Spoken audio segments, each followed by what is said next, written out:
مشکلات زیادی هست، شاید دوستان را از او به تفصیل صحبت بکنم. عدم اجرای طلبات و انوایس‌های شرکت‌ها تنها مشکلات خود سکتور خصوصی نیست، مشکل میلیون‌ها شهروند است که به طور مستقیم و غیر مستقیم با سکتور خصوصی کار و فعالیت دارند. عدم اجرای انوایس‌ها و طلبات شرکت‌ها باعث شده که اکثر مسئولین شرکت‌ها به نهادهای عدلی قضایی و به حوزه‌های امنیتی کشانده شدن جلب شد. حتی متاسفانه بعضی از مسئولین شرکت‌ها فعلا در محبس به سر می‌برند. اگر قرار باشه که در جامعه عدالت تطبیق بشه، سکتور خصوصی و غیر سکتور خصوصی به مسابقه شهروندی کشور دارای حقوق مساوی هستند. این تو شده نمیتونه که حق یک شهروند داده نشه و برای اعاده حق یک شهروند به حیثیت و آبروی یک شهروند دیگر که عبارت سکتور خصوصی تعرض صورت بگیره. بهترین راه تطبیق عدالتی هست که اگر پولهای طلبات شرکت‌ها اجرا بشه، رابطه بین قرضدار و طلبگار انشالله به زودی حل فصل میشه، ایجاب قدر جنجال هم نمیکنه. و اگر بنا به موازیری طلبات شرکت‌ها در شرایط فعلی پرداخت نمیشه، چند وقت قبل مکتوبی از طریق وزارت محترم فایده عامه، وزارت داخله برای شرکت‌ها یک فرصت داده شد، یک مکتوبی که متاسفانه این مکتوب در بعضی نهادها مورد تمکین و اطاعت قرار نمیگیره. در زمان امارت قبلی اسلامی 20 سال قبل ما در اون زمان شاهد هستیم که هرگاه احکامی یا حکمی از نهادهای بالا صادر میشد تا دورترین نقطه افغانستان قابل اطاعت بود، ولی امروز احکام یک وزارت در ولایت میبینیم مورد توجه قرار نمیگیره که از نظر من یک انارشیسم اداری است که باید به این توجه بشه. خدا نخواسته باعث پاشیدگی نظام نشه. موضوع دیگه که من میخواستم بگم، عرض کنم خدمت شما، پروژه های شرکت ها اکثرا با حکومت به افغانی است. نوسانات دور از تصور افغانی در مقابل دلار باعث تشویش و نگرانی نه تنها سکتور خصوصی، تمام مردم کشور شده که باید به توجه صورت بگیره. ای که پروژه ها در ساحه نیمه کاره افتیده است، تاوان شرکت هاست، کمپای شرکت ها همیشه با یک مصارف برای شرکت تحمیل میشه، این هم یک مشکلات خاص خود است. همین اکنون تعداد شرکت هایی که تقریبا با این مجمع ارتباط کاری و ارتباط تعاملاتی دارن، حدوداً بین 1.5 تا 2,000 شرکت ما با هم ارتباط کاری داریم. البته رقم دقیقی نیست چون شرکت هایی داریم در ولایات که ارتباطی با مرکز و با مجمع کمتر دارن و نمیفهمیم با کدام وزارت ها پروژه دارن، با کدام سکتور قراردادهای دارن، ولی در مجموع حدوداً از همین شرکت هایی که با ما ارتباط دارن حدوداً 55 تا 60 میلیارد افغانی طلبات شرکت ها سر حکومت است. خو دا ډیره ناشونې ده چې مونږ د خپل معادنو ته سړک ونه لرو، د خپل معادنو ته فابریکې ونه لرو، د خپل معادنو ته د ریل پټلۍ ونه لرو. او دا د ریل پټلۍ دغه فابریکې دغه سړکونه چې دي دا همدغه ساختماني او لوجستیکي شرکتونه دي چې همدوی برابرولی ستاسو. بل په ټوله نړۍ کې که تاسو وګورئ ټول پرمختللي هیوادونه حتی د امریکا په شمول باندې هلته هیڅ یو مملکت دا قوت او دا برداشت نه لري چې هغه د ټولو خلکو ته کاري زمینه مساعده کړي، بلکې همیشه کاري زمینه چې دا خصوصي سکتور برابروي. تقریبا تر 80% پورې خصوصي سکتور د چې هغه خلکو ته کاري زمینه د کسب و کار برابروي.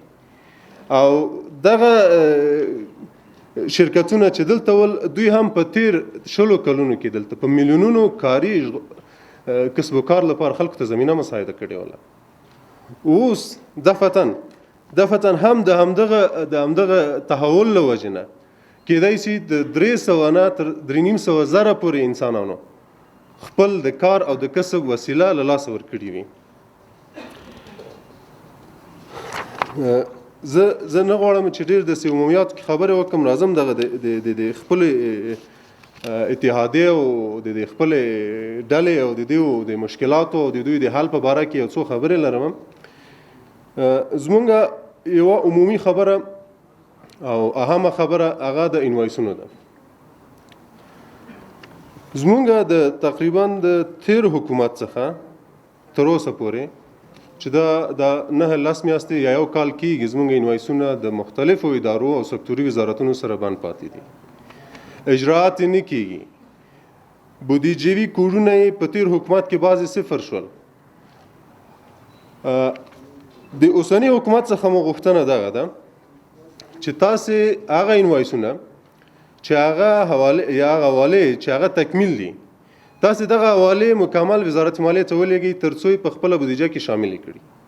هغه حوالې چې هغه نیمګړې وې، د ساحې نه راغلي دي، صاحبي انجنیر تایید کړي دي، ولې تر اوسه یې میم شانزه نه ده خوړلې یا هغه حوالې تکمیل سوي نه دي. زموږ غوښتنه دغه ده چې تاسې دغه حوالې کاملا ولېږئ، په سیستم پروسیجر خلاص کړئ او وزارت مالیې ته ولېږئ، په بودیجوي کوډ ورته پیدا کړئ او دغه پیسې په هر ممکنه لاره چې وي. Second, assist and facilitate the payment of unpaid debt to the private sector for the services provided to the post-facto Afghan government. Third, engage with the Association of Afghan Business Association to find ways to restart work on the incomplete and partially completed projects. The United States and its international partners have generously invested in Afghanistan over the past 20 years. The result is a larger and more sophisticated economy than existed in 2001, with a credible legal framework, a fully functioning financial sector, and a thriving business environment. As a result, the economy has continued to grow over the years despite adversity, employing hundreds of thousands of Afghan. US policy now puts those substantial gains at risk and contributes to devastating economy insecurity in Afghanistan. While Afghanistan's private sector has experienced several downturns over the years, the current situation is catastrophic. With the arrival of the Taliban and the freezing of Afghans' reserve funds, the private sector is now nearly paralyzed. Companies and firms cannot access the money necessary for their business operations, even though the language of sanctions aims at the Taliban and related individuals and entities. Funds of private Afghan citizens and businesses are also restricted. The freeze has had a devastating impact on our work and has significantly added to the pains and miseries of ordinary Afghans who have no role in the current political development of the country. Millions of Afghans depend on the private sector to feed their families. The collapse of the republic left behind approximately millions of dollars in unpaid bills for services rendered under Afghan government contracts and international funded projects. Companies and firms who provided services and worked on projects under such contracts are legally entitled to get paid. We request the United States government and the allies to unfreeze the Afghan private sector funds and do request relevant donors and project implementing agencies to pay their outstanding debt to the Afghan contractors and partners. Additionally, considerable amount of domestic and donor funds has spent on projects that were left incomplete. Completing the projects will prevent the loss of progress already achieved. Afghanistan's private sector is not political, and our businesses have no role in the decision-making of the current government. Why should we and our employees be penalized and subjected to poverty, misery, and economic hardships? پژواک خبری اژانس د پیښو ریښتینې هنداره